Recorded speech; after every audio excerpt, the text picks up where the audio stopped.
56 साल के Mujtaba Hosseini Khamenei को ईरान का नया सुप्रीम लीडर चुन लिया गया है। इसी के साथ वो ईरान के तीसरे सुप्रीम लीडर बन गए हैं। पहले लीडर रूहुल्लाह खामेनेई थे, जिन्होंने 1979 में इस पद को संभाला था। उसके बाद मुज्तबा खामेनेई के पिता अली खामेनेई लगभग 3 दशक से ज़्यादा इस पद पर रहे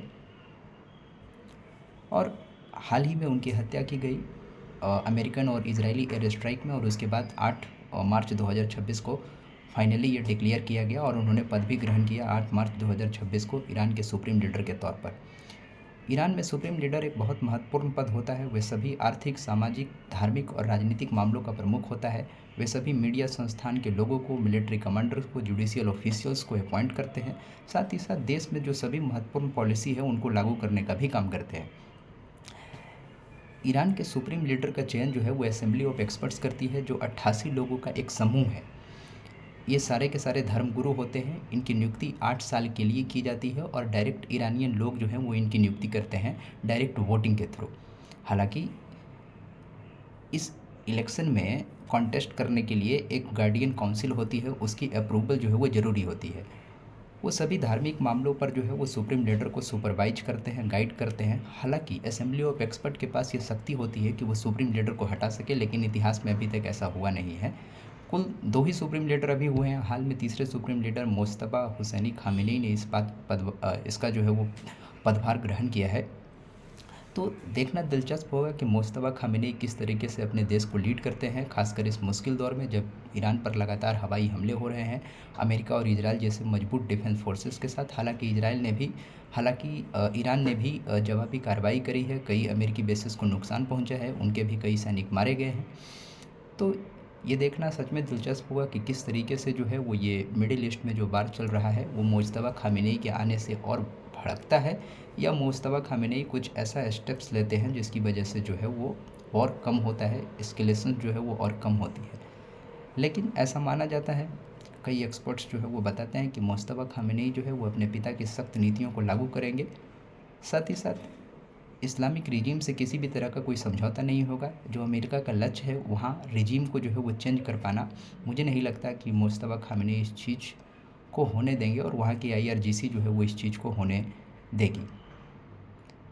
तो देखते हैं। हालांकि मिडिल ईस्ट में जितने दिन जो है वो वॉर चलेंगे, जितने दिन एस्केलेशन होगी, उसका असर जो है वो पूरी दुनिया में पेट्रोलियम पे, गैसेस पे जो है वो देखने को मिलेंगे।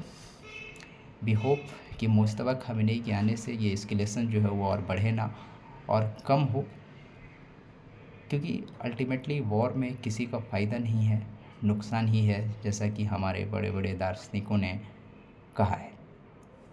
फिर सुप्रीम लीडर का जो है वो पद वो 1979 में आया। सबसे पहले इसको रिवोल्यूशनरी लीडर के तौर पे इस पद को जाना जाता था। उसके बाद दिसंबर 1979 में इस पद का नाम जो है वो चेंज करके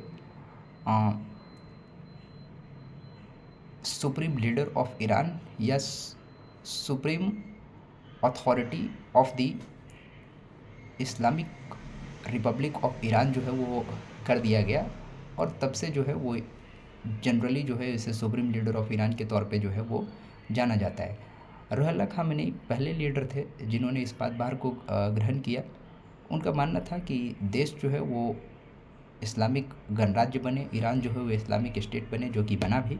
साथ ही साथ उनका मानना था कि लोग जो है वो अपने रिप्रेजेंटेटिव्स को खुद जो है वो इलेक्ट करें वोटिंग के ज़रिए, लेकिन जो गवर्नमेंट बने वो इस्लामिक प्रिंसिपल्स के तौर पे जो है वो अपना कामकाज करे।